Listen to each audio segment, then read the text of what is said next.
And joining us now to talk more about today's Juneteenth observance at the Capitol is Minority Leader, Delegate Sean Hornbuckle and Delegate Hollis Lewis. Thank you guys so much for being here today. We appreciate it. Thank you for having us. Thank you for having us. Top line thoughts on this Juneteenth. I'll start with you, Sean. This is everyone's history. Yes. Let's talk about that history. Yes. I mean, it's a great day of celebration commemorating Juneteenth, June 19th, 1865.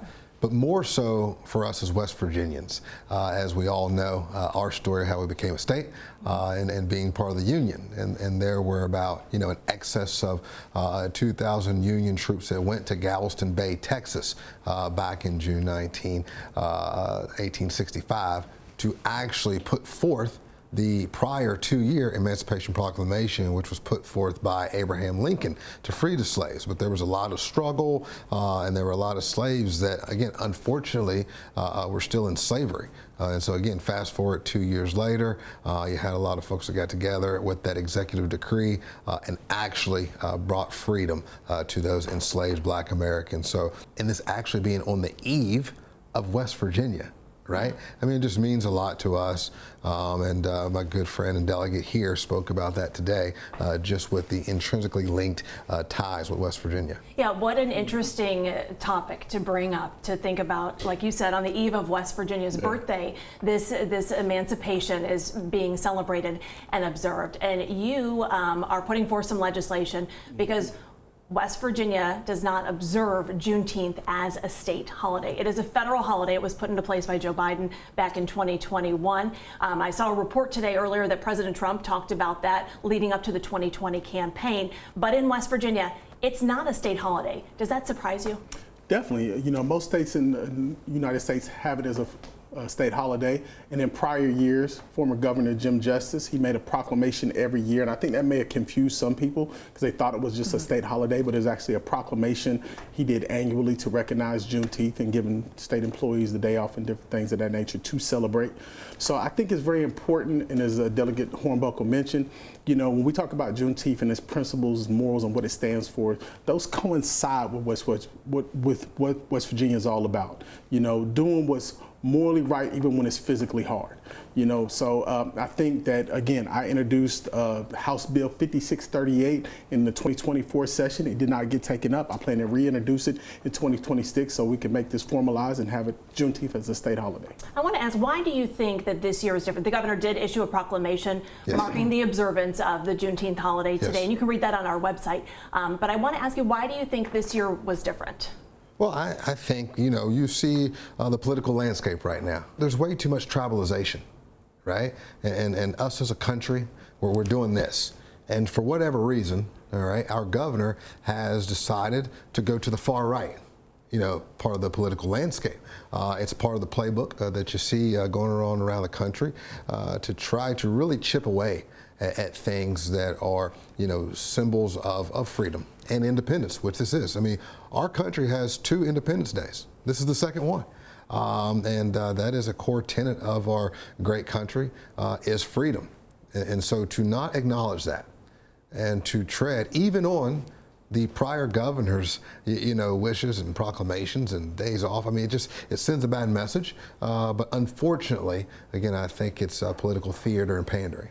When you talk about perhaps that political theater, we are talking about it maybe in a way that we wouldn't had it just been a day off. So as I was thinking about all of this, I thought we're really having some deep conversations about this and perhaps realizing some things that we didn't. Is there a silver lining here? And so that is a good thing. It's the education, right? Because I think a lot of people, they just don't know. And sometimes it's a fear of not knowing. After Juneteenth became, when you travel into the beginning part of the 1900s, the celebration started to decline. And do you know why? There was the rise of segregation and racism. In the school system, they started to downplay the significance of Juneteenth. You even had some business employers who no longer granted time off. And so we always have to learn from history. And it's just sort of a shame that we're seeing the same playbook from the early 1900s and the Jim Crow era as to it's exactly the same playbook and why this is not being recognized today. So we are here championing for this, and not just for Black Americans, for everybody. Because again, it's so, as he said, coincides with West Virginia and our story. Juneteenth is about hope. It is about hope in uncertainty. It is about resilience. It is about strength. That's the story of the everyday average West Virginian, right? The underdog, fighting. And so we're just so proud to be West Virginians, but to fight for Juneteenth and to make sure people understand and are educated about its whole movement. Have you guys had a chance to speak with the governor or anybody on his team about the decision? Well, so no, this all came about so quick, right? It's like, whoa, we're not doing this? So we haven't had a chance to yet. But again, I welcome a conversation with him, and respectfully, because you know he could be misguided.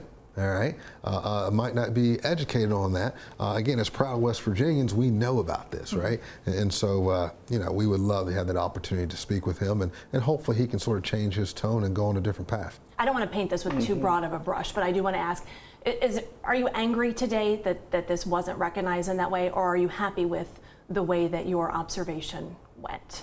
I mean, obviously you want something this significant to be recognized by all. Because when we talk about Juneteenth and its liberation, the ultimate liberation in America, it's the formulation and the genesis of liberation for all other groups, whether you're talking about Asian American, indigenous, women, all other groups, right? So we want this to be recognized in a formalized way. So I wouldn't say angry, a little bit disappointed. And however, to your point in that silver lining, this is an opportunity to educate, and this is an opportunity to have those deeper discussions about the significance of Juneteenth, and particularly what Juneteenth means to West Virginia. I think it's important. I can just speak for myself and say I've learned some things today, and I think it's been interesting for sure. Bottom line, if you could send a message to maybe someone who's not supportive of creating that state holiday, what would you say to them? I would say that, again, this is a founding principle of our country, freedom and independence. And this was a moment in our country when everyone was free, and it deserves its day, it deserves its recognition. And I believe that it's best suited for West Virginia to do that as well. Well, same thing. I couldn't have said it better. And again, just to bring it home, I like to bring things home to a West Virginia perspective. Everything that's encapsulated as far as the principles, morals, and the significance of Juneteenth is what West Virginia stands for. Whether we're talking about those 32,000 soldiers that fought in the Civil War and any of the mining freedoms, the mining rallies, anything that West Virginia represents is represented within the principles of Juneteenth. June 19th, 2026, what do you hope we're doing? I hope we're having a more significant celebration here in our state, and to continue the education. It needs a day, because that's the only way we can learn. We don't want to repeat, all right, the mistakes of the past, the early 1900s, Jim Crow, when this was purposefully, all right, the significance of it was taken away and it wasn't a thing, right? And so we want to make sure that we never go back to that dark place. And so I just want to march forward together and making sure that we bring prosperity to all West Virginians. Minority Leader Delegate Sean Hornbuckle and Delegate Hollis Lewis, thank you guys for being here today. We certainly appreciate your time. Thank you, Amanda. Thank you.